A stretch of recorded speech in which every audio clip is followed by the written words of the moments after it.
Hello, hello, and welcome. I cannot believe that this is week 7 of the series on the Gottman Sound Relationship House through a trauma lens. If you're joining me live, please say hello below. And if you're watching the replay later, I'd still love to hear from you. My name is Bonnie Barclay. I'm a therapist and owner of Creekside Counseling and Wellness in Knoxville, Tennessee, and I appreciate you joining me today. So, today we're going to talk about the final level of the Sound Relationship House. Doctors John and Julie Gottman suggest that couples create shared meaning as part of the final level of the house. And in order to create shared meaning, they name 4 pillars to build a solid relationship on. With this shared culture, we hope that conflict is less intense and perpetual problems are less likely to lead to gridlock. And if you haven't caught the earlier videos, each week we've built upon the Sound Relationship House, the first few levels about friendship, moving into conflict management, looking at the importance of dreams within conflict, and now how to create shared meaning. So catch those other videos if you need to catch up with some of that. So, what I would like to do is go through a little bit about each pillar. And the first pillar is called Rituals of Connection. Rituals of connection are a powerful antidote to disconnection. These are important for your marriage and for your larger family if you have one, if you have children. So, what exactly is a ritual?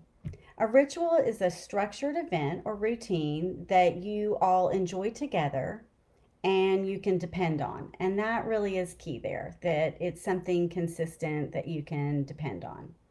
So, this could look like rituals of communication with eating dinner. And one of the rituals in our family is we'd always sit down to dinner and we'd go around the table and we'd ask each other to name your favorite part of your day or your least favorite part of your day. And so, yes, we still do that even when our kids are home from college. Other rituals could be celebration rituals around birthdays, holidays, anniversaries, repeated weekend or seasonal activities, vacations, things that you do traditionally. Every ritual has a different meaning to different people, so it can vary from family to family. This could also include everyday rituals like a good morning, the way you say good night at night. um, we used to have little rituals about that, about hug, kiss, dab, noggin, and different fun bedtime rituals. From an attachment and trauma standpoint, these rituals create a sense of predictability, safety, and security while enhancing a couple's sense of togetherness. In that same lens, some with a trauma background may not have had those types of loving rituals growing up. There may have been more chaos and fear associated with dinner time and bedtime and different things. So, that from a trauma lens is something that couples need to be aware of and talk about together. Some of these rituals may be ones you bring into the relationship from your own childhood, and others may be ones that you create together. And this is the case sometimes with a trauma background, that there will need to be that sensitivity and focus on creating some of these rituals together. The key takeaway about rituals is that, again, they need to be intentional and something that you can depend on. So now let's look at Pillar 2. Pillar 2 is support for each other's roles. Our sense of our place in the world is really based to a large degree on the different hats that we wear. Each of us have different roles. So I'm a wife, a mother, a daughter, a sister, an aunt, a therapist, and a friend, for example.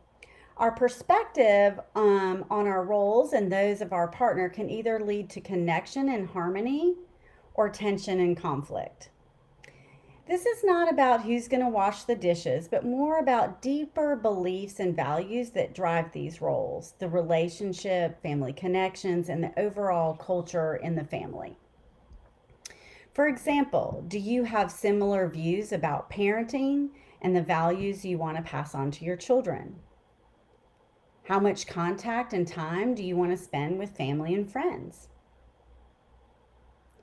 Do you see eye to eye on the role of a husband and wife? What role they should take in your family? For example, provider, nurturer, or protector, for example. Do you have similar views on balancing work and family life? It's important to speak about and understand what the different roles mean to each partner.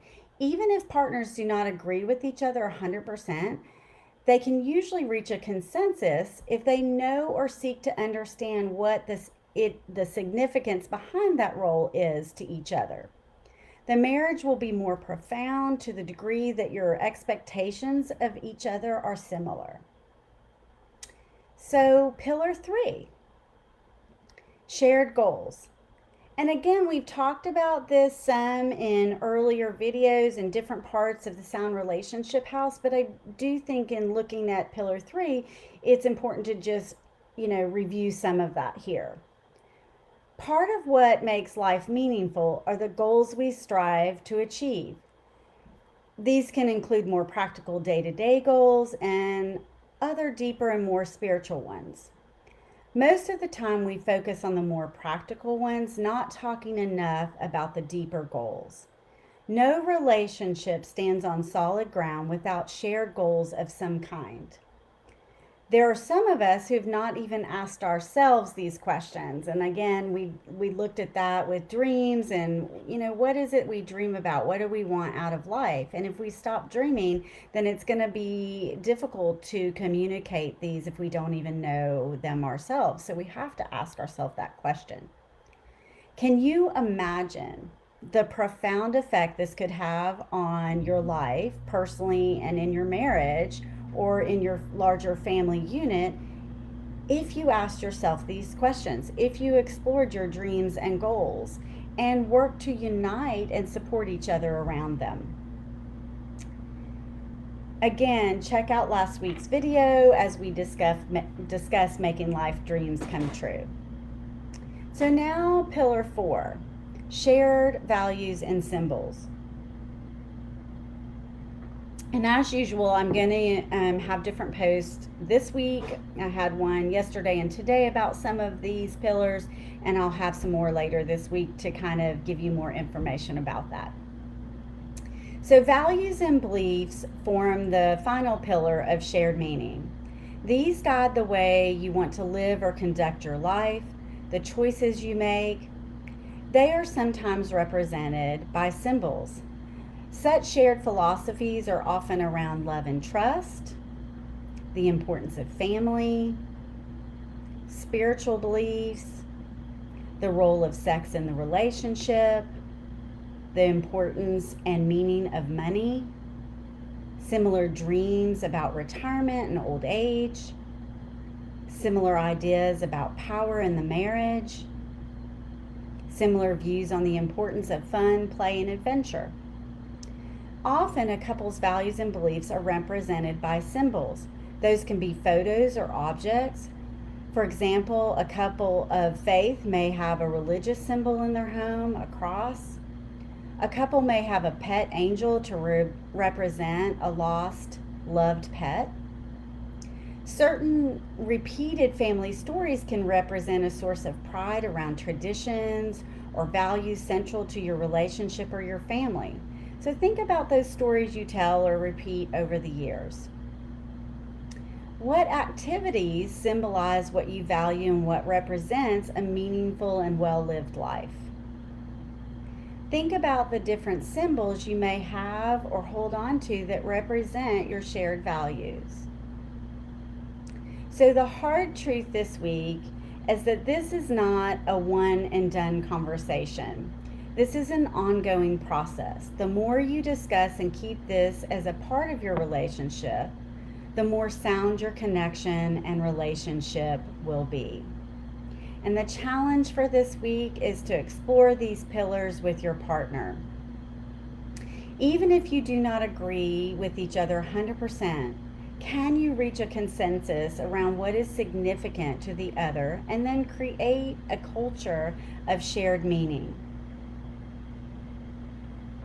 Okay, so I'm going to take a break from doing my live videos for a week, and then I'm going to come back starting a new series in October that I think is fitting for October's spooky vibe. So I'm going to start talking about facing fears.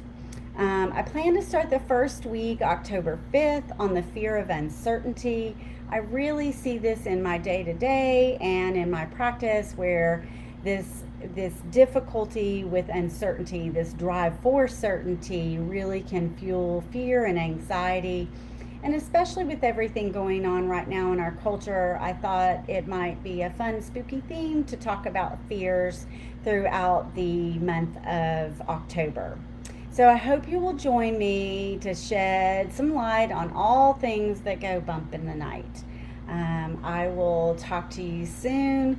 Again, please respond below with any questions. If it's an old video, feel free to comment on that. I will still get it. And I'll see you soon. Bye.